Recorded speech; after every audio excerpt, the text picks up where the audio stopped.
and to the republic for which it stands, one nation, under God, indivisible, with liberty and justice for all. Roll call, please. Mayor Brown. Present. Commissioner Hendrick. Here. Commissioner Lovett. Here. Commissioner Miley. Here. Commissioner Phelan. Here. Commissioner Skotarczyk. Here. Commissioner Turner. City Manager Gaber. Here. You want to excuse? Yeah, I'd like to make a motion to excuse Jim Turner. Second. A motion and a second. All in favor of excusing Commissioner Turner, signify by saying aye. Aye. Opposed, say nay. Carries. Next, we have communications. First, we have a letter from Rosalie Squires regarding grants in the city of Marine City. Second, we have several board vacancies, including one seat on the Dangerous Building Board of Appeals.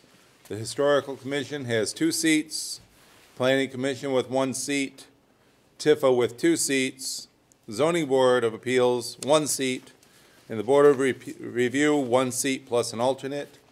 Please see the City Hall for applications, and please participate in your local community. We've made that plea numerous times. Next, we have a communication from the St. Clair County Health Department on a Public Health Leadership Award. And essentially, they've presented the Marine City Commissioners for enacting the first smoke-free beach in St. Clair County, a leadership award. And that is our communications for this evening. To go along with that, Lynn's been working with Rick on finalizing all the signs. We're changing several of them along with the no smoking for the beach. So that'll be happening between now and the end of the year. Great, thank you. But she's been working on that. So. Thank you. Do I have a motion to accept and file communications? I accept the motion. I move that we accept the communications and Support. Motion and support, discussion? Yes, ma'am. When will we be doing any of these? I know some people have put in for. I think we're going to wait until after the first of the year. None of them are in a critical position right now. And people are in and out of town, and Yeah, for all the positions, only 2 applications that are sitting in. Right. So, yeah. We've got enough for one of these if we could take care of that one anyway. I mean, it's not going to hurt. Okay, any other discussion? All in favor of accepting and filing communications, signify by saying aye. Aye. Opposed, say nay. Carries. Next, we have public comment. Residents are welcome to address the City Commission. Please state your name and address and keep your comments to 5 minutes. Anyone? Reverend Squires?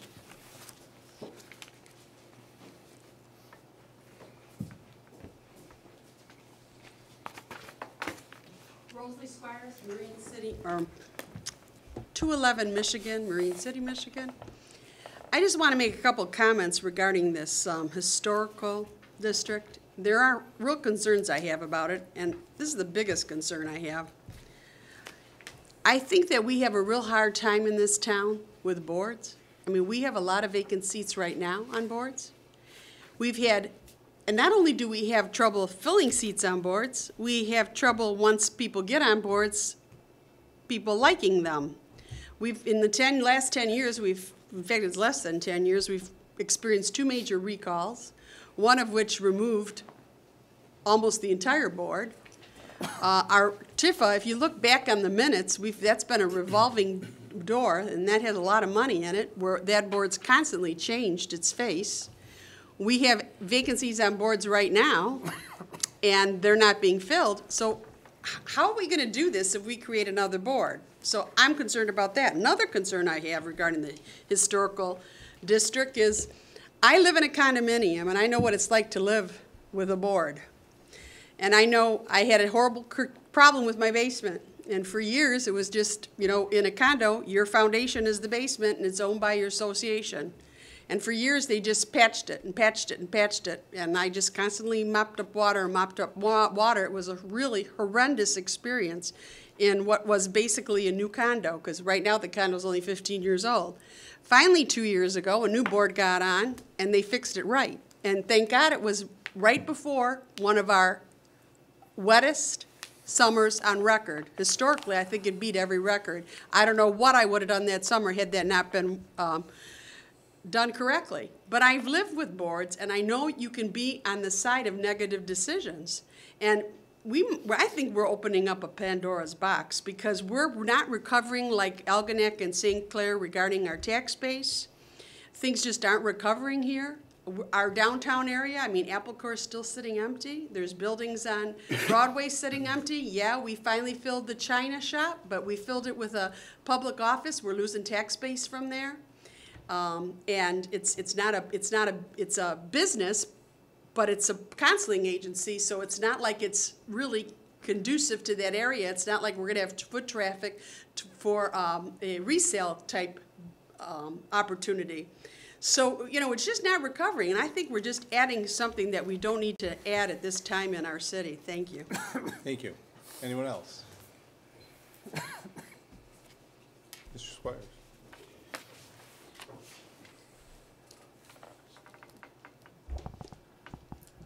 Ray Squires, 211 Michigan, Marine City. A couple comments that I have. First of all, I know Mr. Skotarczyk was commenting about, you know, Port Huron, like getting all the money, and we feel like the red-haired stepchild down here. Well, if you could look at Marine City, for example, it seems like all of the money goes downtown. And nothing's done on King Road. We had a chance to do sidewalks out there so that kids could actually use sidewalks to walk to school. And that's not even in our master plan. So it seems like, I don't know, you may complain about all the money going to Port Huron and the parks are empty anyways, but it seems like all the money's going to one section of this town. And if you don't live in that section, you're not getting money. Another comment I have is that the roads are really bad around the post office. Those side streets are absolutely terrible. They're like washboards. The other thing is this, you know, proposed for the historic district. I don't see what the upside is to that. You know, if people want more rules to do stuff, they should go move in a condo. What is the upside to have, you know, cite this as a historic district? I mean, there are other places in town that have old houses. What about those? And it just seems like it would be, you better make sure that when you ask people that live in that area, that you know, cross your T's and dot your I's, that everybody knows what they're getting into, because, you know, there are a lot of people that may not like that they have to go in front of a board if they want to make some changes to their house, and it could be difficult for them to sell their house. And, you know, I don't know where we get all these ideas from. How is this helping our town? You know, I can see, there are certain cities and areas where, you know, they have blocks and blocks of historic buildings that are quite old. Where is that there? And again, what is the upside to saying that we want to designate this a historic area? Thank you very much. Thank you. Anyone else? Okay, seeing none, we'll move on. Next, we will approve an agenda. I move that we approve the agenda. No, We have an amended agenda this evening? as amended.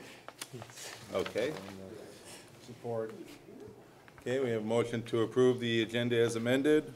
In support, any discussion? All in favor, signify by saying aye. Aye. Aye. Opposed, say nay. Motion carries. Next, we'll move to approval of the City Commission regular meeting minutes from November 1st, 2012. I move that we accept the city commission minutes of November 1st, 2012. Support. Okay, we have motion and support. Discussion. Hearing none. All in favor of approving the minutes, signify by saying aye. Aye. Aye. Opposed, say nay. Carries. Next, we have the consent agenda, starting with the departmental activity reports. Marine City Area Fire Authority report, run report for October 2012. Pension Board minutes from July 31st, 2012. The Retiree Healthcare Plan minutes from July 31st, 2012. Zoning Board of Appeals minutes, October 17, 2012. Dangerous Building Board of Appeals meeting, February 3, 2010. Special event permit application for the Lighted Santa Parade on December the 7th, Friday evening, 6 p.m., downtown Marine City. Make a motion to approve the consent agenda. Support. I have a motion and support. Sounds like you're the supporter tonight. I watch how you say that. Yes. Okay, any discussion on the consent agenda? All in favor of approving the consent agenda, signify by saying aye. Aye. Opposed, say nay. Oh, Sorry, I'm sorry. did you want to explain on the Christmas parade? I certainly can. Would you like to? No, I'll let you. Oh, okay, I didn't know if there was I something in just thought we particular. should say when it is. I did. And, oh, did you? And Friday, where it's gonna December go? 7th, 6 p.m., downtown Marine City, starting at Holy Cross. And ending at City Hall with the key for Santa. At the old city hall. The old City Hall, yes. Okay. 300 Broadway. Says it starts at 7 p.m., not 6. 7 p.m., I'm sorry. December 7th It'll at be dark 7. Well, get there at 6. But if you're there at 6, you'll get a front row seat. That's where you gotta be for the good seats. That's right. That's right. Also, other commissioners have all been invited to participate in the parade. I don't know if everybody got that email. No, No, Yes. I wasn't I've invited. not gotten any emails on it. You Oh, got one? You didn't get one? I did. Anyone, no one got one? I got one. Okay, thank you. Okay, Have you checked your city email? Or? every day. I don't know. Okay. We voted on that, correct? Yes. Okay. So now we'll move on to the 2011-2012 audit presentation by McBride Manley and Company. Good evening, Mr. McBride. Good evening, council members, Mayor Brown. I want to take a moment to introduce myself. My name is Curtis McBride, from McBride Manning Company. I'm a partner with our firm. I've been with the firm for about 12 years now, and I've been involved with the city's audit really since day one. So I'm extremely familiar with the audit and the city's finances. I've been working with Mary Ellen ever since I started. In looking at the, I've also handed out a physical copy of my presentation. If anyone wants to follow it that way, sometimes it's a little bit easier than looking here on the screen. My first slide here is a balance sheet of the general fund. Now, looking at the balance sheet, the category at the top where we have assets, you can see that the majority of the assets in the general fund are in the form of cash and cash equivalents. So about $808,000 out of $1.1 million in total assets was in the form of cash. So about 70% of the general fund's assets are made up of cash. Now, the other major asset categories are taxes receivable and due from other units of government. So $189,000 for taxes receivable and $109,000 for amounts due from other units of government. Now, due from other units of government is primarily made up of amounts due from the state of Michigan for the state revenue sharing funds. And in looking at the liabilities, which is at the bottom of the balance sheet, you can see the majority of the liabilities are for what we call accruals and deferred revenue. Now, out of the $336,000 we have there, about $275,000 of that is what we call deferred revenue.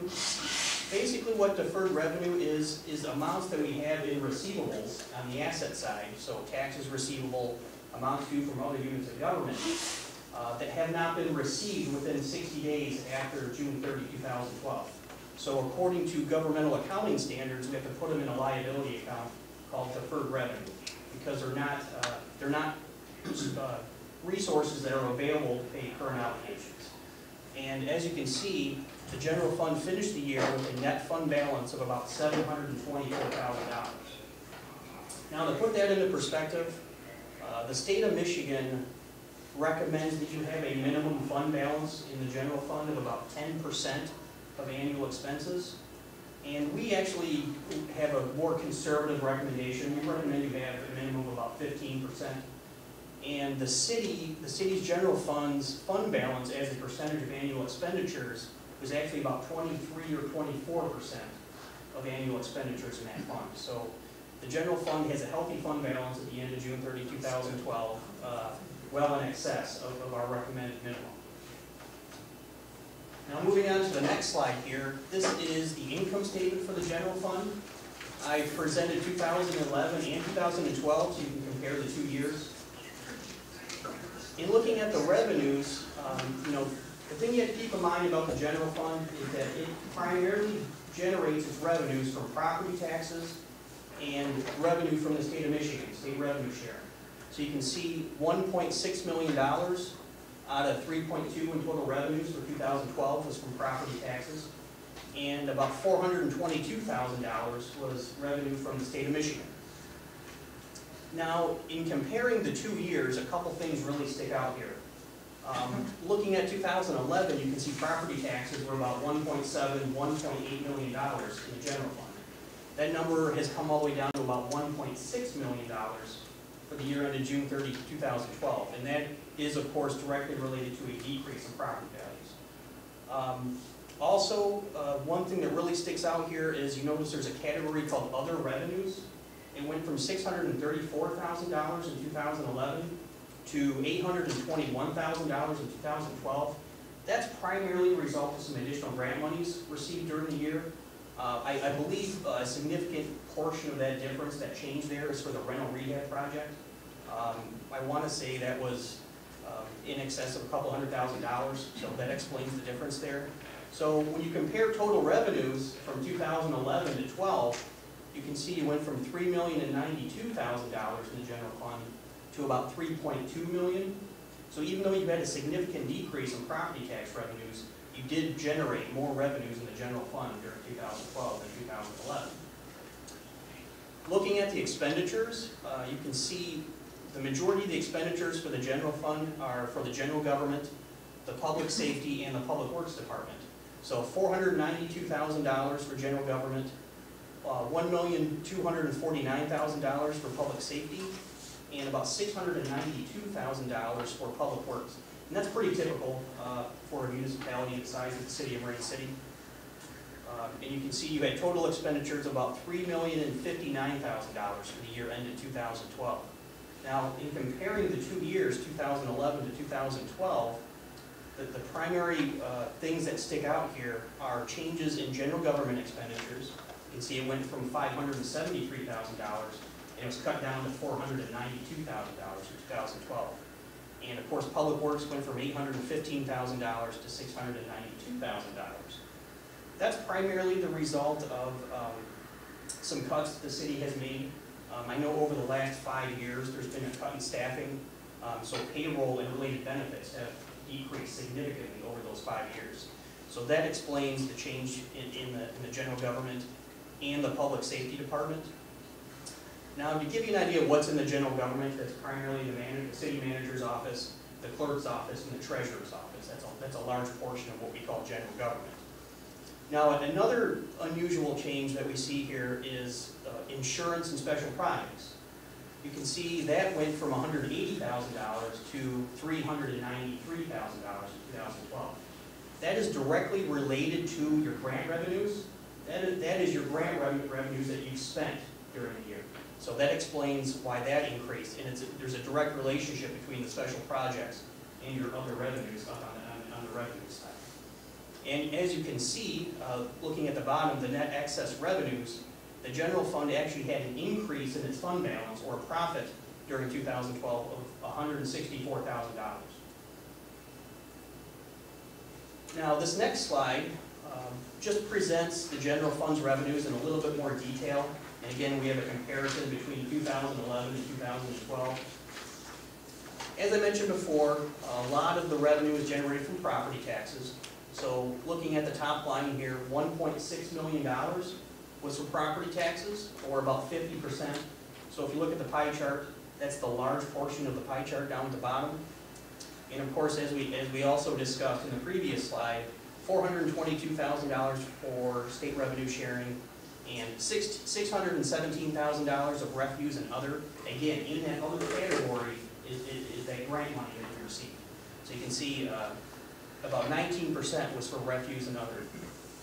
And in comparing 2011 and 2012, again, your total revenues in the general fund went from $3,092,000 to a little over $3.2 million in 2012.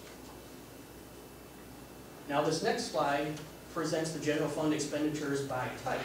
Again, we have the 2 years presented, so you can compare the two.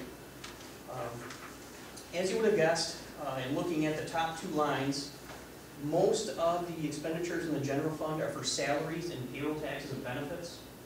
So if you combine the two, you're talking about $1.3 or $1.4 million in payroll and benefits related to payroll. Or looking at the pie chart on the bottom, about 45%, which is the large portion of the pie chart. So in looking at the total expenditures, you can see in June 30, 2011, you had almost $3.1 million of expenditures, and you've gotten that down about $3,059,000. So you also were able to decrease your expenditures in the general fund. Now my next slide is a 4-year historical revenue and expenditure trend in the general fund. You can see I've gone all the way back to 2008, so I've presented 5 years. Looking at the revenues, which is on the left part of the page, you can see the peak year for general fund revenues was actually 2008. We had about $3.7 or $3.8 million of revenues. And that number has come all the way down to about $3.2 million for June 30, 2012. Now we discussed about one of the components that are involved here. That's primarily a result of a decrease in property taxes. We know over those years from 2008 to 2012, there's certainly been a decline in property taxes. And the other major component has been a decrease in state revenue sharing. So as a result of those two things, the total revenues in the general fund have gone down about 15% over a period of 5 years, and just over $500,000 decrease. Now, in looking at the right, where we have the expenditures for the same years, our peak year for expenditures was actually 2010, where we had about $3.7 or $3.8 million in expenditures. And you can see 2012, that number's come all the way down to about $3,059,000. So the good news is, even though revenues have decreased over 15% over that period of 5 years, or just, over $500,000, the expenditures have come down about $700,000. So really, the city has done a really good job at anticipating, the lost revenues from property taxes and state revenue sharing, and have budgeted accordingly. So that's what that is. Now this next slide presents a 5-year historical fund balance trend for the general fund. And again, I presented the same 5 years, 2008 through 2012. You can see the peak year for fund balance was 2008. We had about $917,000 of fund balance in the general fund. Now you can see kind of a steady decline in 2009, 10, 11. Went from 917 to 839 to 569 in 2010. And of course, you had an increase in your fund balance during 2012 of $164,000. So there's kind of a depiction here in the bottom. If you look at the graph, you can see you've kind of had a reversal of the downward trend that you've had in those couple of years there. Now these next two funds I'm going to talk about are a little bit different than the general fund. Major local street fund. Now, as we talked about, the general fund generates its revenues from property taxes. That's its major revenue source. These two funds, however, receive almost all of their money from the state of Michigan, from the Act 51 fund. And these funds are restricted for a specific purpose, for construction and maintenance of the streets. So these are what we call special revenue funds. The monies are set aside for a special purpose. So in looking at these two funds, looking at the balance sheet, you can see the majority of the assets are, again, in the form of cash.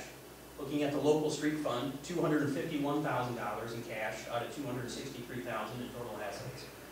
The major street fund had $354,000 in cash out of $386,000 in total assets. Now, looking at the liabilities, you can see there aren't really any significant liabilities in either of these two funds. Now, one thing I want to draw your attention to is the fund balance category. As I mentioned before, these funds are set aside for a specific purpose, so that's why it's designated as restricted fund balance. You can see we have a restricted line there, and that's what that represents. we have a major bridge project that's going to start after the first of the year, and the majority of that is coming out of the, in fact, all of it's coming out of the major street fund. And we are not funding the local street fund next year with money, Act 51 money. It is all staying in the major street fund next year, just to make sure that we can cover the bridge, the repaving of Bridge Street and the repaving of Water Street and South Bell, all part of a big project. So that's going to get spent down considerably next year. That's a great lead into my next slide. I was on it. This is the income statement for those funds, and I was going to talk about fund balance, and John did a great job of explaining, the fund balance in those funds. As I mentioned before, distributions from the state of Michigan, the Act 51 fund, that's where almost all these revenues are from. So in the local street fund, $72,000 out of $81,000 in total revenues is from state of Michigan. In the major street fund, almost all of the revenue is from the state of Michigan, $191,000. And of course, looking at the middle here where we have expenditures, of course, the money is all spent in the streets because it's required to be. Now, in looking at the fund balance for these two funds, you can see the local street fund finished with $249,000 in ending fund balance.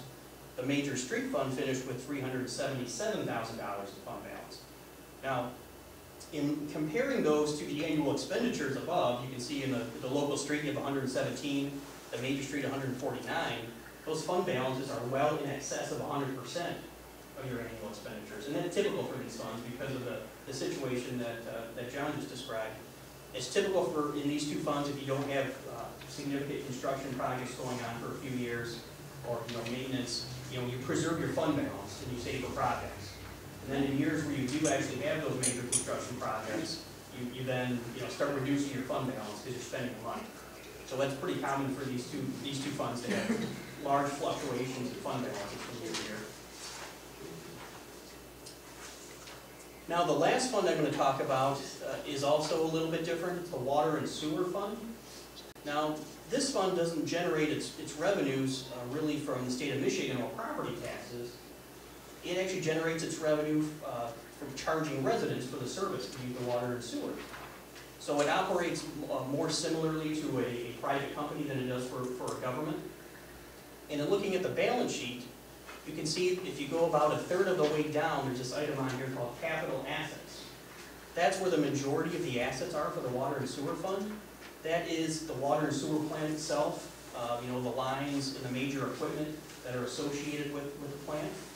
So you can see about $7.8 million out of $8.5 million in total assets were tied up in what we call capital assets. In looking at the liabilities, you can see there's an item called long-term obligations. That is debt related to those capital assets, to acquire those capital assets. Now, this fund is unique where we have a category called net assets, and we have these various line items. We have investments in capital assets, and we have restrictions. The number I really want to draw your attention to, the line item, is unrestricted. That's equivalent to the fund balance, in the general fund. That's basically funds that aren't restricted for any specific purpose or are not tied up in your capital assets. You think of it that way. So you ended the year with about $592,000 in unrestricted net assets, which is about 32% of annual expenses in that fund. So again, that's certainly above the required minimum. So you're okay there. Yes, sir. I had a question. John, when you mentioned about the bridge fund and taking it from the major fund, couldn't we take in some of the money from TIFA? Now's not the time for that. This is. I wanted to stay on the. I'm assuming Tifa can support any project they want in an emergency, but that wouldn't be my first pick, okay?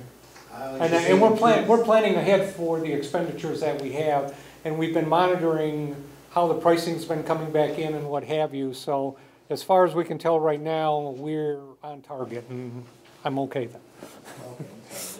I just wanted to deplete. I'm concerned about depleting the one fund where we can subsidize it. That's what my concern was. We're on target. Okay, thank you. This next slide is the income statement for the water and sewer fund. And as I mentioned before, it generates its revenues from basically sales or charges to the residents for using the system. And that's represented by metered sales, which is the second line. So about $1.3 million out of 1.4 was for metered sales.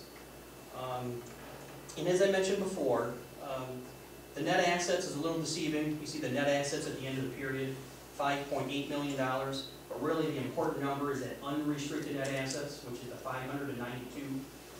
Because as you know, the net assets of $5.8 million, the majority of that is tied up in capital assets, which is the plan itself. Now, we always like to show this slide, which is a statement of cash flows for the water and sewer fund. In your financial statements, the actual full bound packet, you're not going to find a statement of cash flows for the general fund because it's reported on a different basis of accounting. So really, the statement of cash flows for the water and sewer fund just reconciles the profit or loss from that fund to the actual, cash transactions. And we always put this up here just to point out some of the differences. If you look at the middle section here where it says cash flows from capital and related financing activities, this is where some of the typical differences are. The first one, we have acquisition of capital assets. You can see you have $103,000. Now obviously that's a cash outflow, to acquire the assets. However, it doesn't show up as an expense on the income statement. You actually increase an asset in the water and sewer fund for an increase in those capital assets. And the other one is the principal paid on bonds. So you pay $210,000 for debt retirement, to reduce the, the liability, which doesn't show up as an expense in the water and sewer fund, but it shows up on the balance sheet as a reduction of a liability, as a reduction of that outstanding debt. So those are just some of the key differences there between what happens on profit and loss or the income statement and what actually occurs from a cash standpoint in that fund. Now, my final two slides, we're going to talk about the pension fund and the retiree health care a little bit. Now, this is what we call a schedule of funding progress. This is something we're required to present in your financial statements. This is actually calculated by your actuary. Really, the important column here is the fourth one over, which says unfunded AAL. What that stands for is unfunded actuarial accrued liability. Now, you can see the most recent actuary report that was available to us during the audit was June 30, 2011. You can see in that column you had about $1.3 million unfunded, or a funded ratio of about 82%. Now, the pension fund, the city is required by law to fund it on an actuarial calculated basis, and they do, because they have to. So the actuary computes what the required contribution is, what the funding is, and the city makes the contribution every year. So really what that unfunded represents is a decrease in the market value of that account. Okay, so it's a result of a decrease in the market value, not the fact that the city's not making the required contributions to the fund. And everyone knows what has happened to the market over the last few years. Now, the next slide we're going to look at is... Before you leave that, keep in mind that the actuarial is always a year in the rears, so you notice it wasn't for 2012, it was for the year previous. So I think right now, I think when we calculated at the last pension meeting, wasn't it about 85%? So we gained some market value, which has decreased or increased the amount of benefit funding that we've got in there. Yes. Now, this next one is the same report for the retiree health care. Now, you notice that the latest actuarial report was June 30, 2010. This is because this one is not required to be calculated annually. The city of Green City is actually only required to have it every third year because of their size. If you look at the fourth column here, you can see the unfunded AAL, which again is the unfunded actuarial accrued liability. That's $5.8 or $5.9 million for the most recent actuary report. Now this is quite a bit different than the pension. As I said before, the pension you are legally required to make an actuary contribution, whereas in the retiree health care you are not. The city has adopted a kind of what we call a pay-as-you-go basis. So that's really what happens here. You will have a new actuarial report probably in the next couple months. Is that correct, Mary Ellen? We'll be working on it. It may be for... So it's in process. It'll be out next year. Yes. So really what my recommendation is what's going to happen when you get this report. It will calculate your next 3 contributions, you know, what the actuary thinks you need to be funded. So my recommendation is to look at those, you know, what they call the annual required contribution, and try to get as close as you can to what they calculate. And, you know, this is not a problem that's unique to the city of Marine City. Some of the larger communities, you know, you're talking an unfunded actuarial accrued liability in the billions of dollars. So that's the norm, unfortunately. I'd like to put it in perspective before you leave this. The last actuarial, I think we had to annually put in about 300,000 a year to try and make up the 5.8 million. 300,000 on top of what's already in our budget. And that's, we've talked about it at every budget meeting. It's just no way we can do that. You know, so right now we're trying to put more than required, but we're basically just slightly over pay as you go. So really that was a summary of the financial information. As far as the audit itself, we gave the city what we call a clean opinion. There are three types of opinions you can get. You can get an unqualified opinion, which means a clean opinion. That's what the city got this year. There's a qualified opinion, which means for the most part everything's okay, but there are a few exceptions. And of course the last one is what we call an adverse opinion. So the city received an unqualified or a clean opinion for June 30, 2012. I'd like to make a comment that McBride had to make 0 adjustments to any of the expenditures or revenues or what have you, and that's the first year we've had that. We've always had a couple minor ones here and there where it should be been in A, written not B, okay? They made 0 adjustments there. The only ones you made were the ones that you actually have to make after you finish the audit. Is that correct? Generally, the kind of adjustments we have to make are ones for presentation purposes, you know, to present financial statements in accordance with generally accepted GAAP. So that's pretty typical. However, for budgeting purposes, for example, the general fund, if you looked at your unadjusted general fund for June 30, 2012, the profit and loss didn't change after we were done with it. Okay. So I'd like to congratulate Mary Ellen on an outstanding job for last year. Thank you. Do we have any questions? I'm good. Thank you.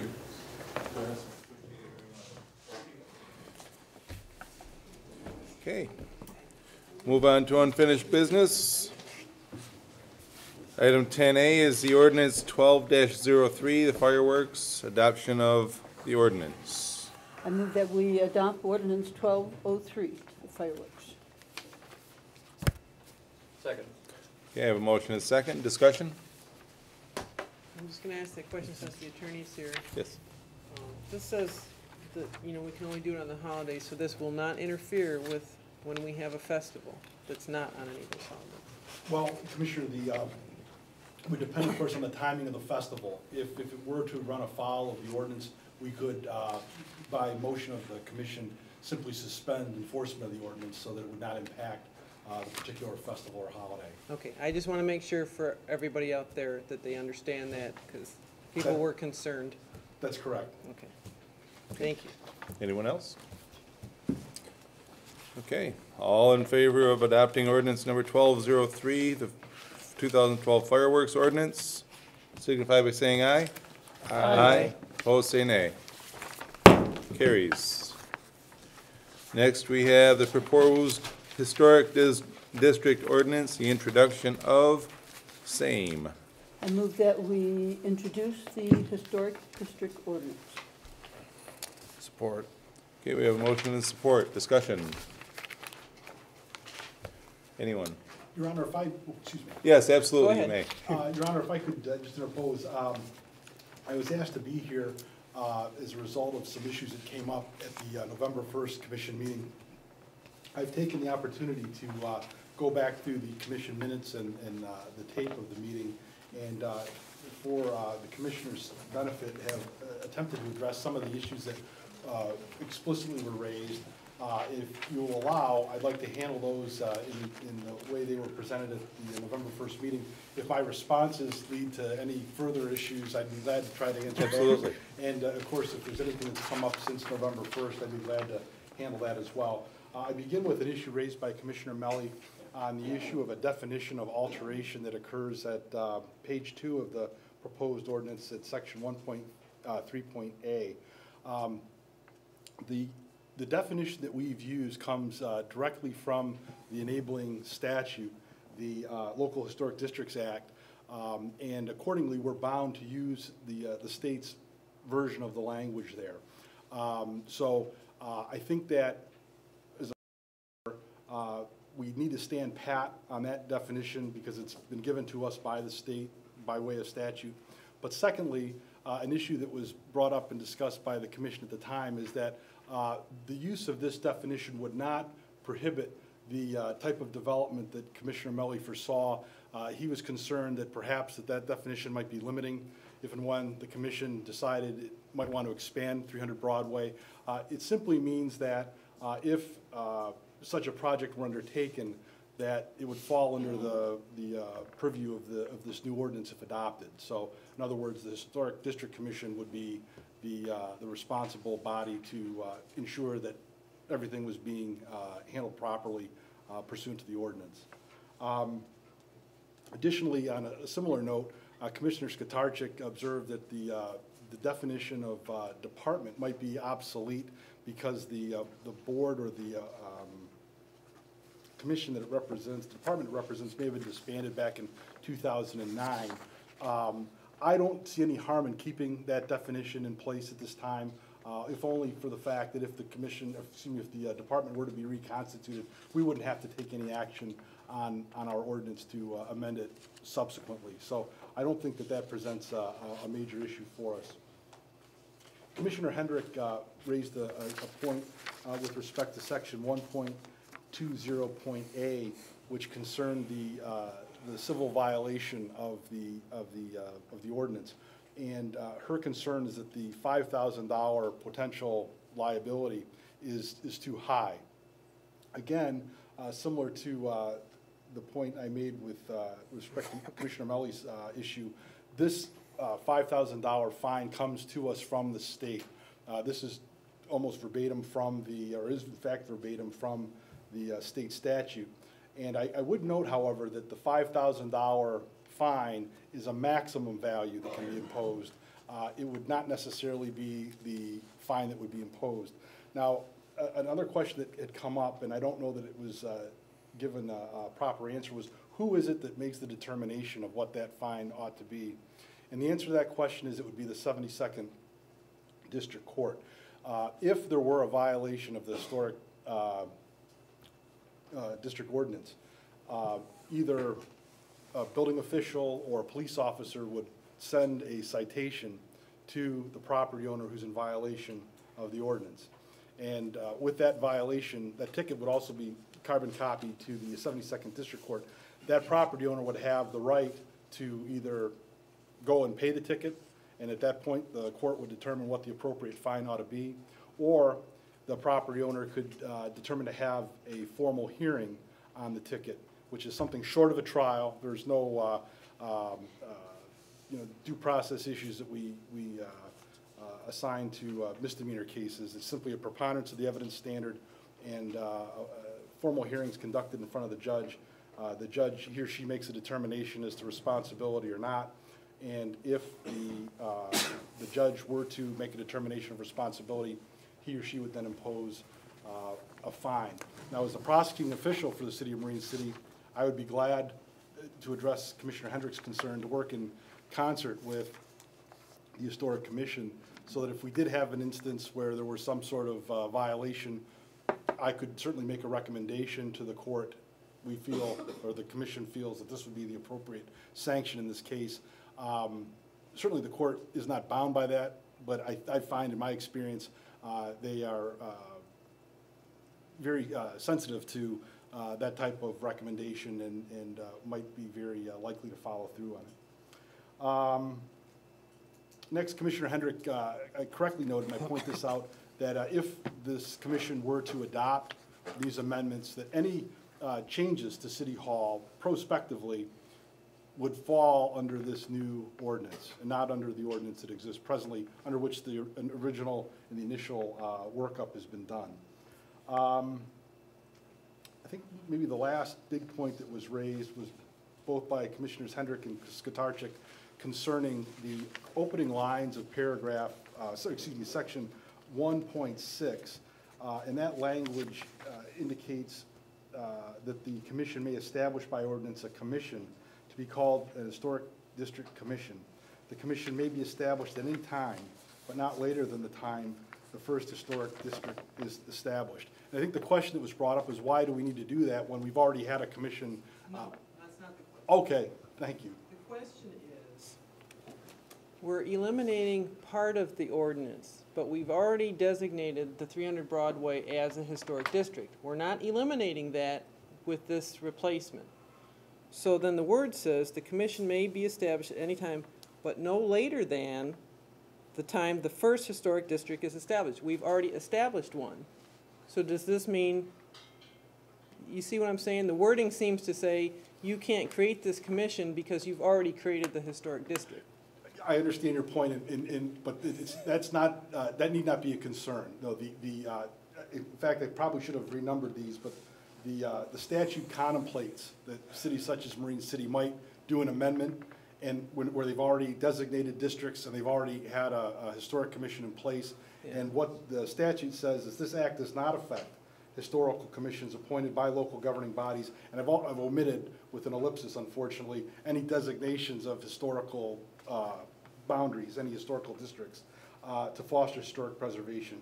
Any existing local historical commission or site may be designated as an historic district commission if its membership and structure conform and are revised to conform to the provisions of the statute. So simply all we're doing is ratifying or reconfirming the body that's in place, if that's what the commission wishes to do. Although I know that the city manager made an observation that there might be some difficulty in ascertaining exactly what the status of that body is at this time, because it's been a number of years perhaps since it met, and of course people are assigned to the body on staggered terms. And I think it would, if the commission were inclined to adopt this revision to the ordinance, I think the better policy would be to reaffirm the board and articulate exactly, you know, which members are serving 3-year terms, which are serving 2-year terms, and which are serving 1-year terms. And again, if that can be extrapolated from the board that's in existence, that's terrific. Or if the commission wishes to go in a new way, that's equally satisfactory. But it does not impinge at all on the fact that we've got in section 155.130 of the code, this designation of the 300 Broadway area as an historic district. It's just a confusing sentence in there, because it just seems to make it sound like we've created a historic district, but we can't create this commission because we've already done that. It's like it's after the fact. It's like you have to create the commission before you create a district, okay? Yes, I understand, and I guess the state law contemplates that Poorly confusion. worded, I guess, Yeah. on their part, maybe. Does that satisfy you, Commissioner? Does that make sense? I guess so, as long as we're not in any trouble with it. I just As long as you think can this one's defend gonna it, come Jim. back Sure. to, As long as he can defend it, we're good. yeah. And then one note that didn't come up, but I'd spoken with John about this. I think that there's been a question that's come up from time to time about whether or not people who, property owners who are a part of what is being considered as a proposed historic district, if they may exercise the option to opt out. Or alternatively, looking at it from another direction, if this commission might pass an ordinance that says we will not designate any area a historic district unless we have the approval of all the people or the consent of all the people within the district. The answer to both of those questions is no. If this commission establishes an historic district, all the members of that district must be a part of it despite their protests. They have the opportunity to voice that, and again, that's going to be a prudential determination ultimately by the commission if it wishes to lend a deaf ear to those protests. If the commission decides to create a historic district, all the members of that district are a part of it. They do not have the ability to opt out. And to the final point, the commission cannot create an ordinance that says we will only grant the status to areas that sign off on it. There's an Attorney General opinion, which I referenced in my memo, that addresses that specific question. And what the Attorney General Kelly determined was that that the ordinance simply, excuse me, the state statute does not allow municipal governments such as marine cities to pass such an ordinance. The provisions in place, both for administrative review and judicial review, are satisfactory in his eyes to make either those options of the opt-out or of the the ordinance that would prohibit the city from moving forward absent unanimity from being lawful. Okay. Okay, I want to put this in easier terms. They want to create this in the east side of downtown, okay? So right now, if we create this district, the only way they can voice their opinion is when they have the public hearing. You can't ask them ahead of time, do you want to opt out of that district before the public hearing? Well, I think that's part of the fact finding. There's going to be a report that would be authored for the commission's review, and I think that would certainly be part of the process. And then there would be a public hearing on that report. So I think that the commission would be well informed as to what the will of the property owners is. But what I'm saying is, if you say you've got half of them say I want to opt out, the other half say okay, and the commission says, well, we're going to create I think it a better anyway. term would be not opt out. I don't want to be part of the district. Exactly. I don't want to be Okay. part of the district. Then can this board just say, it doesn't matter, we're making this district and you're in? Yes. Ooh, that's bad. But they could also say, okay, we have 10 properties, the 5 that don't want, or at least express concern to be in it, are not part of the new district we're going to create. They can do that as well, Jim, or no? Well, there's a perimeter. There has to be a Okay, boundary. so it has to be some kind of contiguous perimeter then. So so this is a big long row, okay? So if I've got three businesses here that want in, 2 here that don't, and 3 here that do, we can't just cut that 2 right out of the middle. Then we'd have yes, 2, you can. or we could have 2, or they'd be considered 2 separate. Districts, You'd have 2 separate districts. Yeah. you could do that. Item J in the definitions, Which historic page? district, page 2. This definition says, historic district means an area or group of areas not necessarily having contiguous boundaries that contain one or more resources. And then it goes on. So you could create So it doesn't have to be 4, 5, contiguous. 6, 7 of them in one block, I Yeah, guess. I'm just trying to get that through to people here because we have blocks where you might have one historic home on the whole block and the rest of them really aren't technically what most people refer to as a historic home. And so we would make that one house historic district and everybody else is out. It would be based on that definition, that one home could be part of a historic district that includes other contiguous boundaries, so they don't have to be contiguous with one another. It's just gonna be that that's the way the houses are here, is that we have one here, one here, one here. And all I'm trying to say is, if the city decides they want that in a district, even if the person voices opposition, They can put they it could in. still put it in there. Yes. So at some point, a person may not have the decision or the choice to be in or out. This board could Could just they- decide it's in. Could they appeal that at all? No. The appeal remedy they have is if something were to come up subsequently where they wanted to make some modification to their home, there's certainly a process, because they're now part of an historic district, that they have to follow. If they want to appeal and say, we shouldn't have to follow this because we don't meet this criteria, then the District Commission can say, sure, we'll waive it in this circumstance because we understand you didn't want to be a part of it in the first place. You may not necessarily have the type of home that we envisioned as a part of this district. If the Historic District Commission were not to rule that way, in other words, enforce the terms of the ordinance and say you've got to comply, then there would be an appeal process from within, and ultimately remedy to circuit court if they wish. So there are procedural safeguards in place, but not until they've been made a part of the historic district. Sure, so it all depend on the board and what the board does. Yes. That's dangerous to me, as far as I'm concerned. It's very dangerous for a homeowner. I just think this. This is important. I ask the question from the Yes, you may. pertaining to that. I listened to the word appeal. Does that mean, let's say Joe Blow lives in the middle and he didn't want to belong. And Joe Blow wants to enlarge his house or do something. Technically, he's in the district. So he goes to the board and they say no. Does he have to get a lawyer then to make the appeal? Well, the initial appeal is to, I believe it'd be to the commission. I'd have to double check the ordinance, but I believe that there's an administrative process that has to be extinguished before the right of appeal to circuit court. Because I've read extensively on this, and I feel people have been caught in this kind of mill that chews them out, and they have to incur a lot of costs.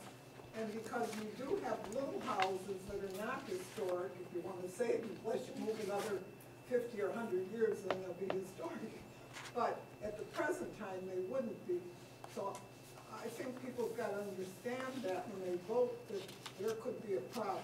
Well, I think that's a very good point. I think beyond what might be a potential legal cost, there's simply the cost involved of having to come before a board and make this presentation. I mean, they may choose to do that, on their own without the assistance of counsel.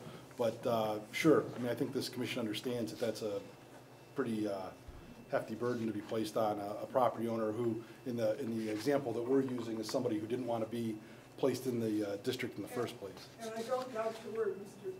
Downey, but I remember George a long time ago.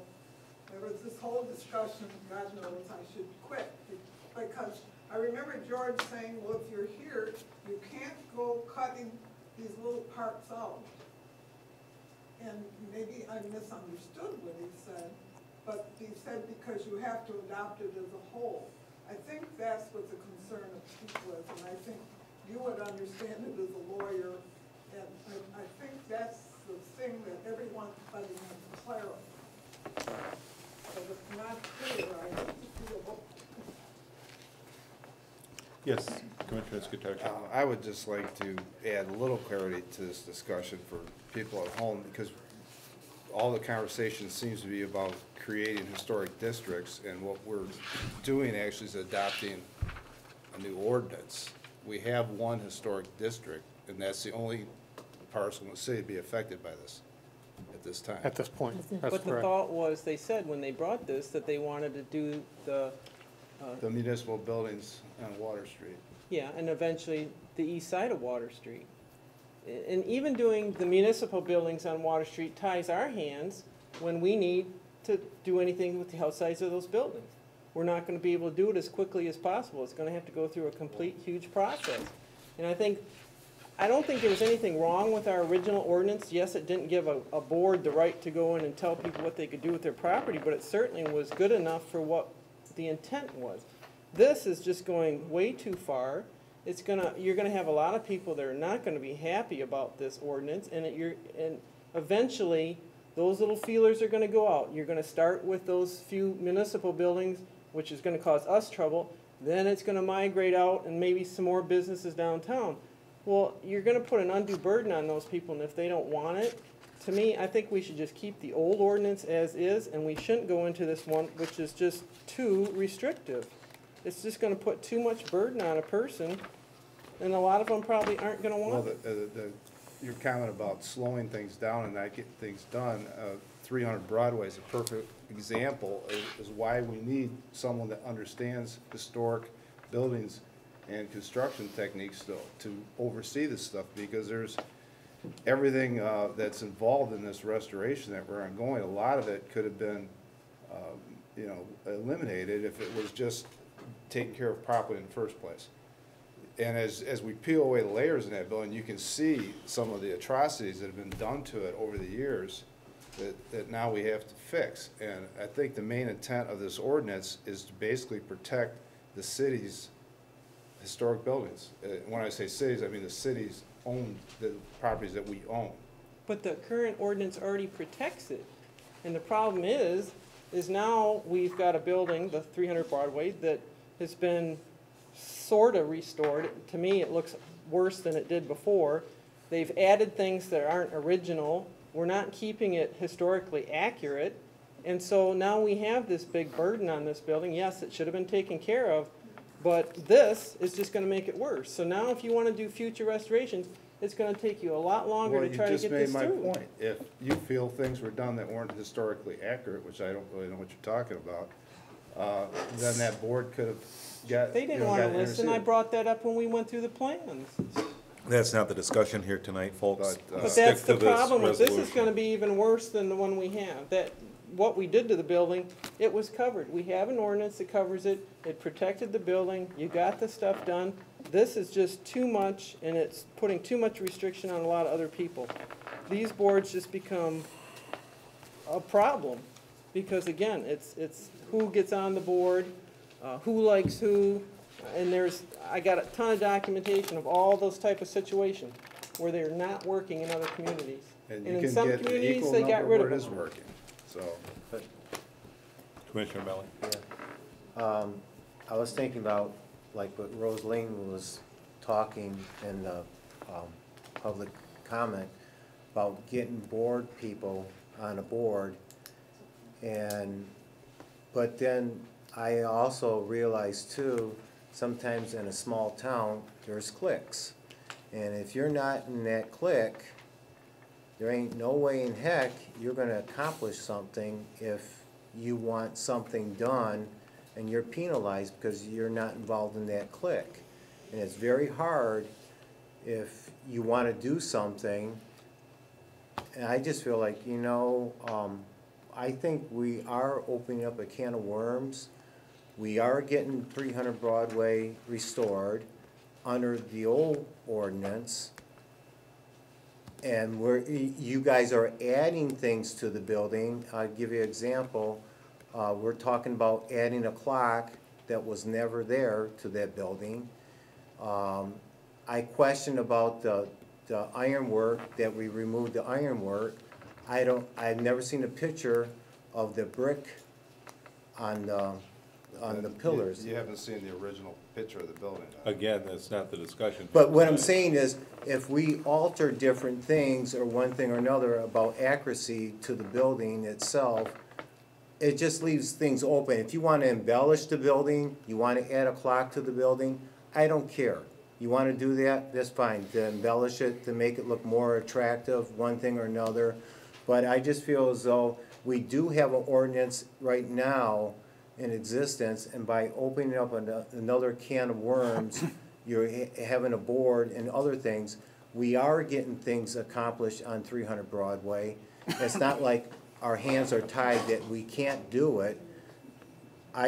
You're opening up a can of worms, that's all.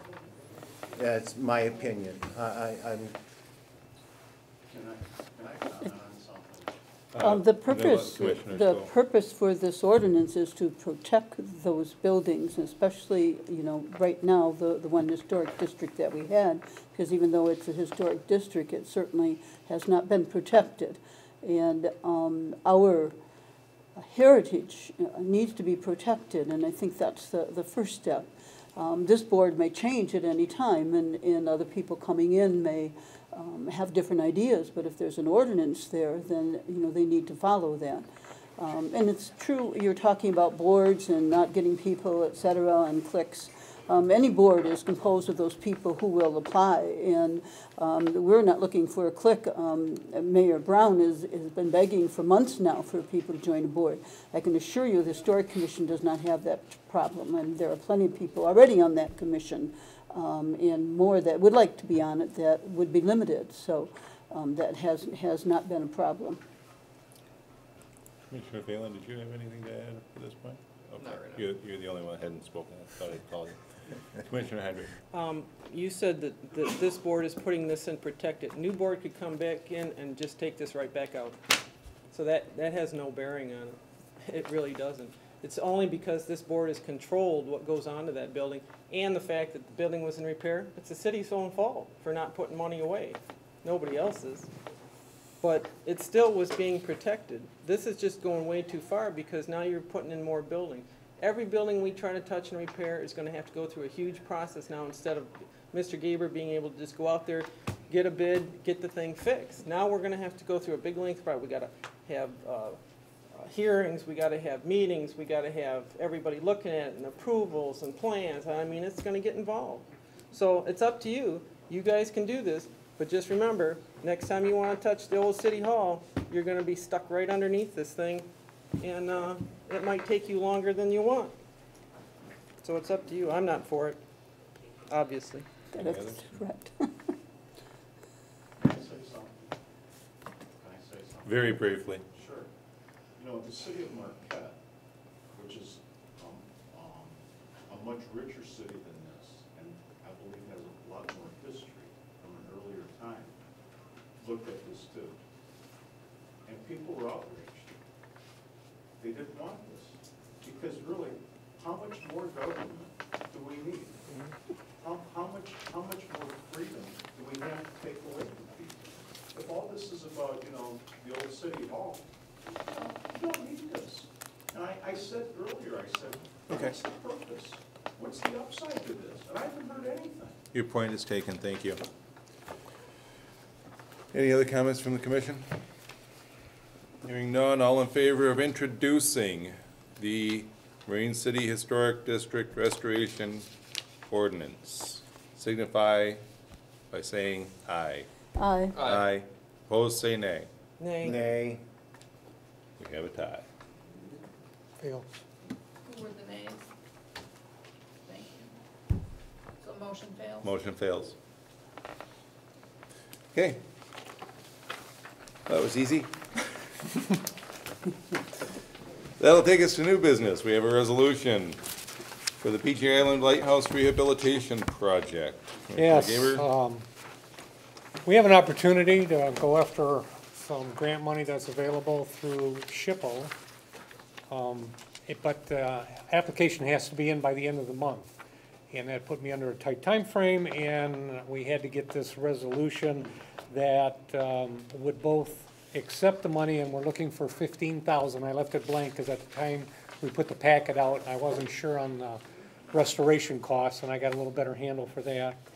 And the fact that we have matching money at, the grant is a one-to-one grant, that we have matching money available.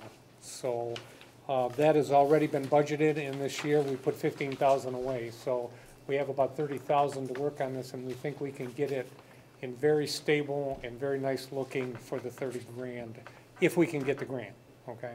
We're gonna end up spending the money anyways if we can get half of it as a grant.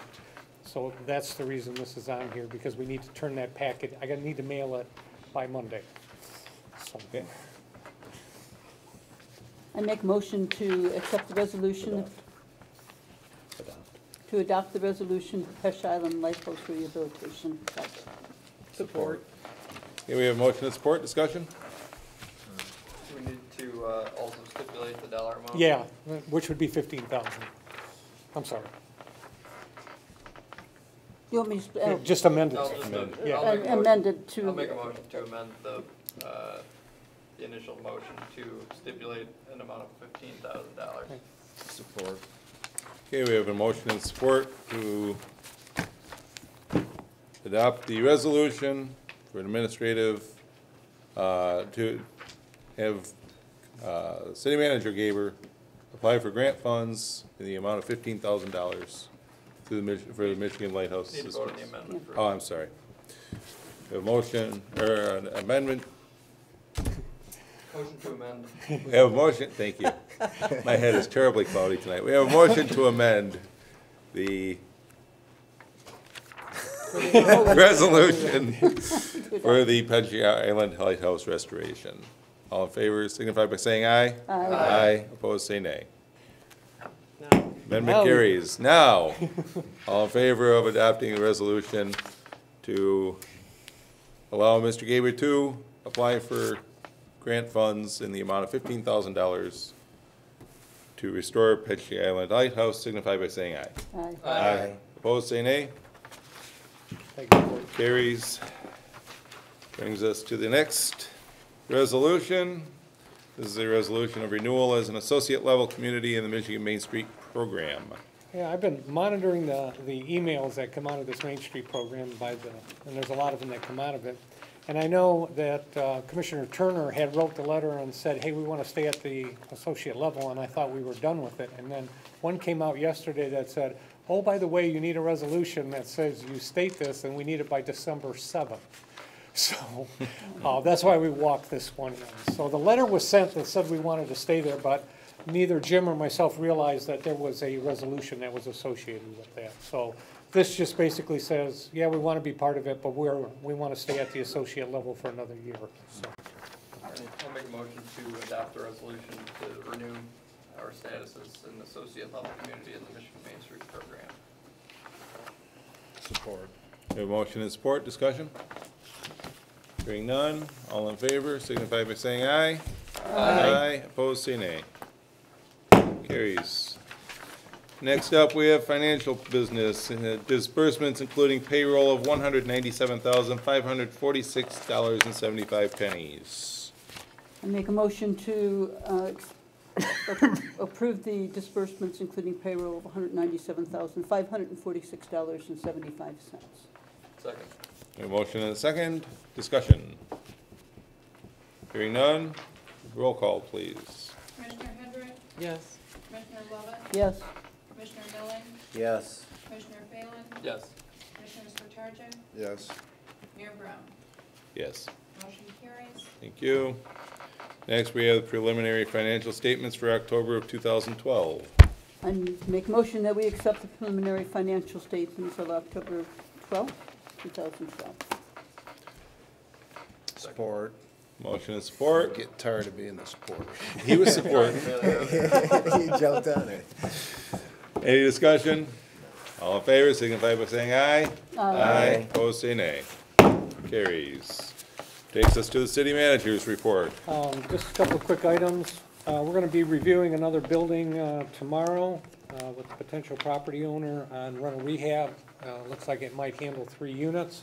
They have an interesting concept for the main floor, and hopefully I can talk about that at the next meeting. So we'll see how that goes. Again, we're submitting this app for this lighthouse refurbishment. We were going to move forward anyways in the spring with at least a partial refurbishment, but we may have an opportunity. Now, it will delay the refurbishment because when I put the timeline together, everything takes 4 weeks or greater at SHPO. So we might not finish it till October, but we should know if we have the money probably March or very early April. So we can adjust either way. The Christmas decorations will be going up on Monday. They will be done prior to Thanksgiving. They've been working on repairing them. They've got them all ready to go. They're staged in the DPW building. Also, the DPW has spent a lot of time cleaning, sandblasting, scraping, and painting all the vehicles. When you see them on the road, you're going to think we bought a bunch of new trucks, but they've just done some really good preventative maintenance on them, and they look really sharp. I will be on vacation till almost the end of the month. Tomorrow After is you my do last these day. resolutions, right? Oh, yeah. Well, that'll all go out tomorrow, but I'll be gone from Saturday through the 29th or 30th. I'm not quite sure when we'll be back. And the electric charging station is complete. It supposedly works, but we have not tested a vehicle yet, and Mr. Klingler volunteered that. So when I get back after Thanksgiving, we're going to drive over there and try to get the newspaper down and plug it in and see what happens. So Cross your fingers. yeah, and that's all I have. Okay. Commissioner privilege, anyone? Commissioner Lovett. I just want to commend the Chamber of Commerce. We had a ribbon cutting that's roasted with perks, this past Saturday. 2 commissioners were able to be there. Just hope that more in the future can show up when they can, because it is important, I think, to the community to show our support as well. There were a number of people there, and it's certainly been a very busy place since they had reopened at that particular site. So Again, encourage the community to support their merchants, both on the downtown area and also out on Parker Street as well. And thank you to the McBride and Company for that great presentation. I think it made very clear what some of the audit was about. And thank you, Mary Ellen McDonald, also for the great job, and Mr. Gaber, that you've done keeping our city in fiscally sound condition. Thank you. I would like to talk about, you know, I always look at November as a kickoff holiday season of giving and being cheerful. There's a lot of people in our town that the lack of need. They need handouts. And this coming Friday, the 23rd, the Old Newsboys, we have a kickoff where it's a Black Friday, and we'll be selling newspapers, any donation, and it helps out supporting the needy children, that lack of clothing, toys, and that we all give out to the people. And it's vital and important that if we're able to help out the citizens in our own town, that makes our town unique and a special place to live in, that we care about one another.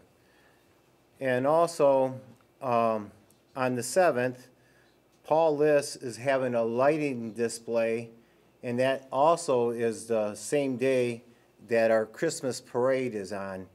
And Paul Liss, it's going to be on the 7th and on the 8th. It's all donations and everything at his house, and it's at, let's see, the Visit Santa Claus at the Winter Wonderland. It's 5895 Marco Road, Cottreville Township. It's a quarter-mile west of Marsh Road. It's the 7th annual charity benefit. It's presented by the HOH Motorcycle Club, which is held at our home, and of course the Old Newsboys. And basically, all the proceeds will be going to the Old Newsboys and funding for toys.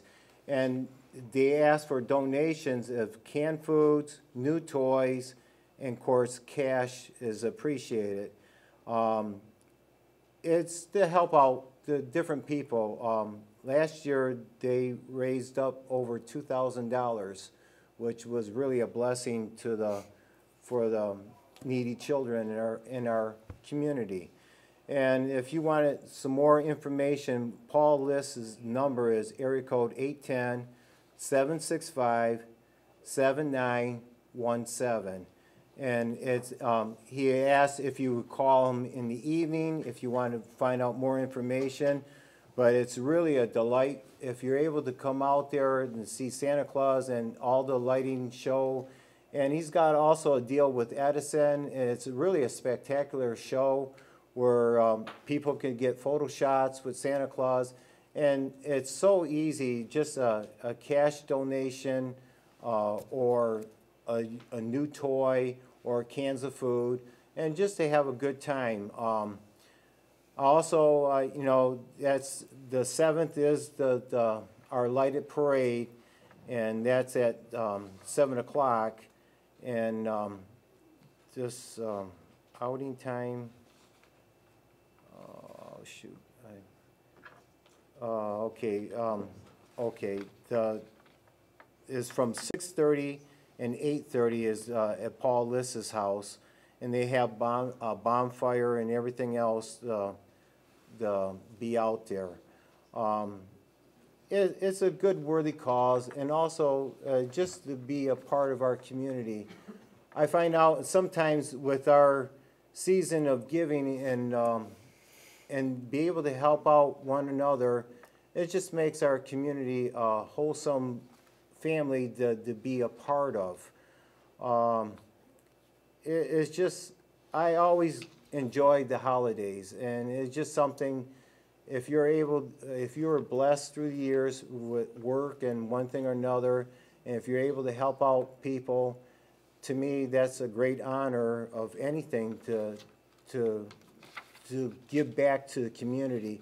I often think about John F. Kennedy, where his famous quote was, not ask what the government can do, but what can you do for the government? In a sense that by you helping out the people, it just makes us all American, and we're all part of a whole. And hopefully I'd like to see you out there. And also, when you see the old newsboys on the different spots on the streets, they'll be on the 23rd and the 24th. They'll be collecting donations, and you get a free newspaper, and they'll take any kind of donation that you're willing to give, and just smile, and they'll be standing out. Hopefully it's not going to be too cold, and you didn't spend all your money at the store for Black Friday. But be mindful, they're out in the street, drive carefully, and there'll be all different locations around our town. And thank you for supporting the old newsboys. Thank you. Commissioner Hendrick. Just a couple quick things. Last meeting, we had an issue that the Bramble was gonna be here, somebody to talk on that, and then then you said it was gonna be moved to this meeting, and it wasn't, and it was in the paper, no word? No word, Okay. no word. All right, second thing is, the article was in there too about the water monitoring. Okay, so my only question is, I know we're saving $26,000 a year that you're collecting. I guess my question is, will we eventually be revisiting that if we collect enough money for the next phase? Once we get caught up on the useful life cycle, we'll probably bring it at a budget meeting and say, Okay. all right, we'll lower it from $3.70 to $3 or something. Well, I mean, I it's just want to not- make sure, but every little bit helps people when you do know, that. it's just, And you so, I just want to make sure they understand Yeah. we're going to try to keep track I of think that. when and if- I saw when we closed the year, I think we had 11,000 in that fund, but 10,000 or almost 11,000 every year is just for the contractual obligation. So we're trying to build something up for Yeah, equipment. I understand that, but I mean, once we build it up after a year or two, I think, we need to make sure that we can cut that if we can at any time. So, that was it. Well, and keep in mind, the issue that other places are looking at, all they did is cover the contractual issue. They did not look at replacement. So I tried to look at it as a Oh, self-sustaining project,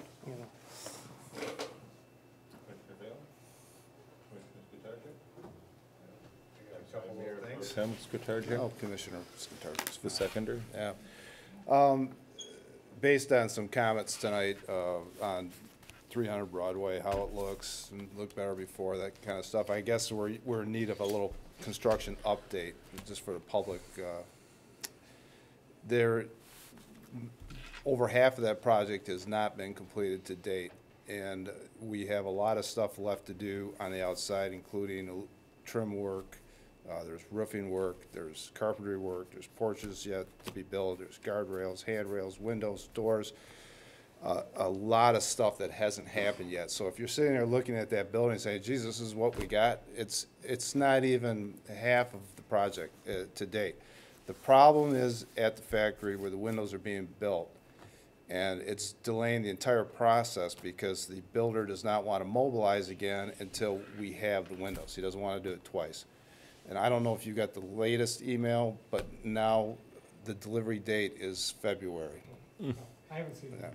When you and I talked the other day, it was mid-December. Right, well, now we're gonna be, because of holiday shutdowns and this and that, our first delivery of the windows and doors is estimated to probably happen in the second or third week in February. So this project will actually be started again late January.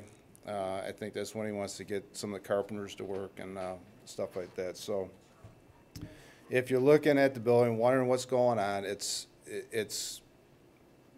we're waiting for windows, and the windows are not just, wall side windows or something like that. These are very special windows. They're gonna be historical recreations that are gonna be energy efficient.